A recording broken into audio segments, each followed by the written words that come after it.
single thing began. The earth was formless, dark and deep, not fitting to God's plan. But the Spirit of the Lord was there, moving on the water, waiting for the Father's word to make a world much brighter. On day one, the darkness covered everything you see. God said, "Let there be light," and instantly there came to be. He called the light the day, the dark he called the night. The first rotation had begun, the world was filled with light.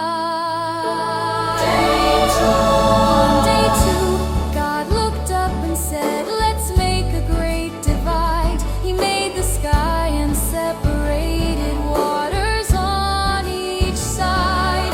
The firmament was set in place, high above the ground. The heavens stretched out blue and vast without a single sound. On day three, the water gathered, moving to its place.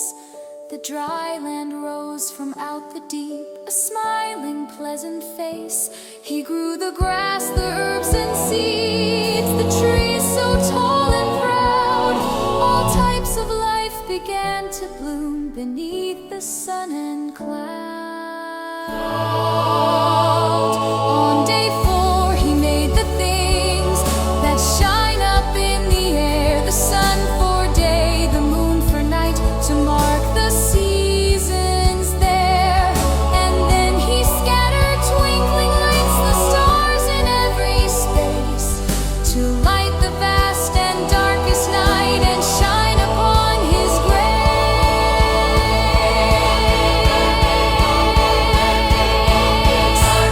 On day five, he filled the sea with creatures great and small. From tiny fish to giant whales, he truly made them all. And in the air he filled the sky with every kind of bird, and told them all to multiply by just his spoken word. On day six, the land was filled with every creeping beast, the cattle, wild things, and the bugs from largest to the least. Then God said, "Let us make a man in our own image true." He breathed the breath of life in them, the final thing to do.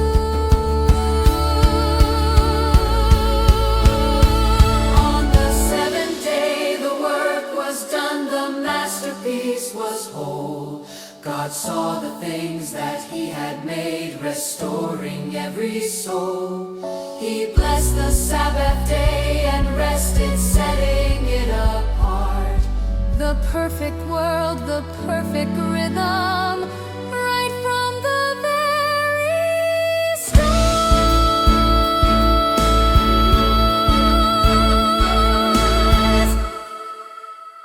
God spoke a word, and bam, a new day had begun. It took 6 days of work until the whole great task was done. From the starry night sky to the crawling creature small, he made it perfect, good and great. He made the whole wide ball.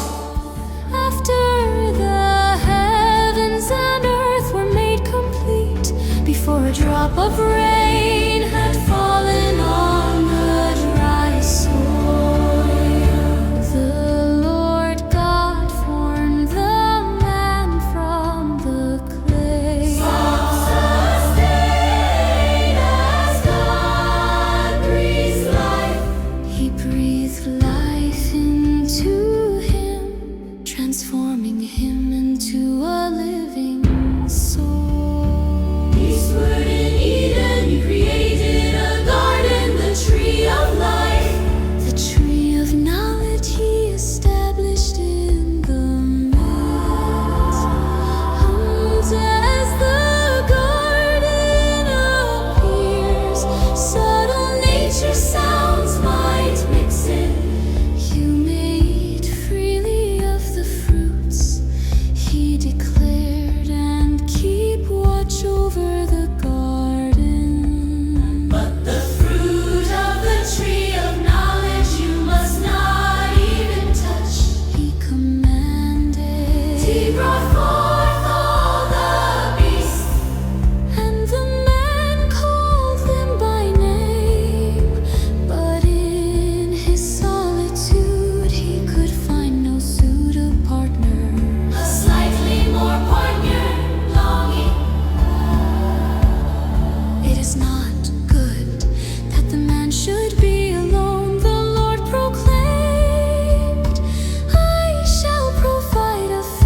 a question under the sky.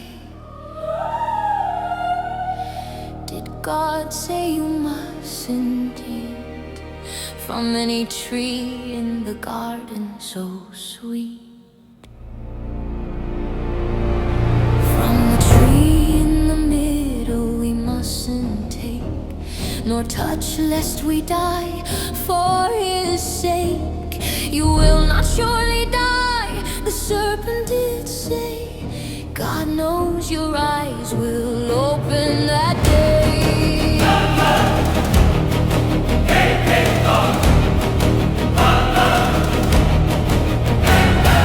You'll be like God, knowing good and ill.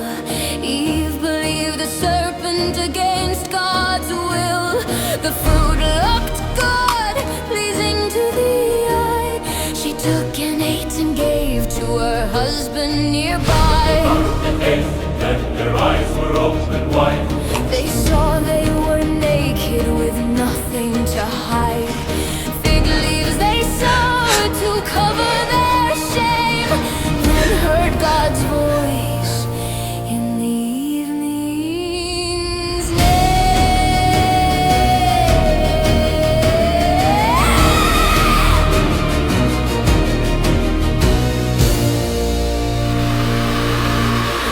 among the trees they hid from his sight.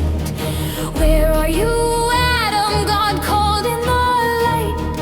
I heard your voice and was afraid. Adam replied, because I was naked, I hid inside. Did you eat from the tree I forbade? God asked the woman you gave me, she gave me the task. What is this you have done? God asked the woman then. The serpent deceived me and I ate, she said again. God said to the serpent, cursed are you above all. On your belly you'll crawl, and dust you'll recall. Between you and the woman enmity I'll place.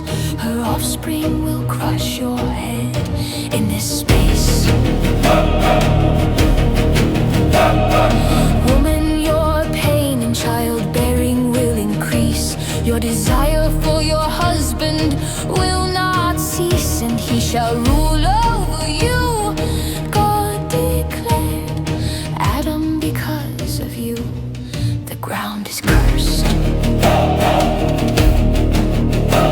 Through painful toil you'll eat from it all your life. Thorns and thistles it will produce, causing strife. By the sweat of your brow you'll eat your bread, until you return to the ground where you were bred. For dust you are, and to dust you will return.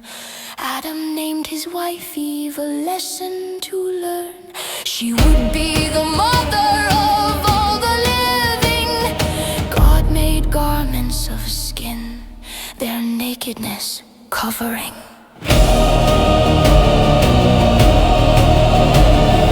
Lest they eat from the tree of life and live forever, God banished them from Eden to return never east of the garden.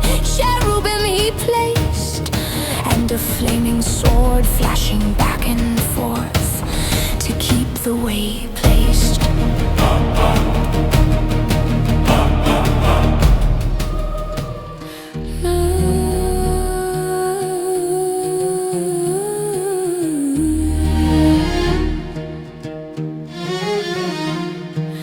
Adam and Eve knew their wife and their husband. She bore a son, Cain, a man from the Lord. Then bore a brother, Abel. His name Cain was a farmer, toiling in shame. Abel a shepherd, keeping the flocks, living outside among the rough rocks. In time they brought offerings from their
against Abel, and the life was then seized.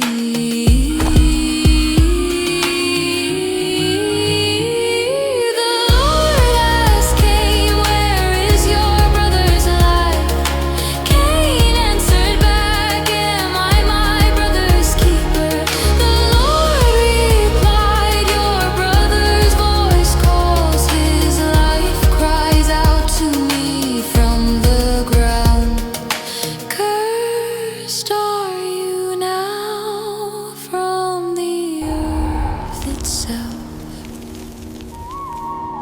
It will no longer yield its strength for you."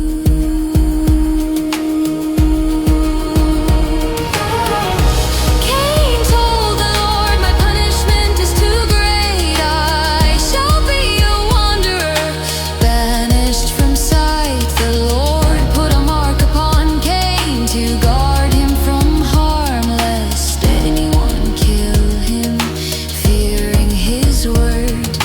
Cain went out from God and settled to the east, in the land of Nod, where the wandering ceased. Cain knew his wife. A child was then born. He built a new city named after his son. But Adam knew Eve again, and Seth was their son. In place of dead Abel, the new righteous line was begun. Seth had a son, Enosh, when men called on God's name.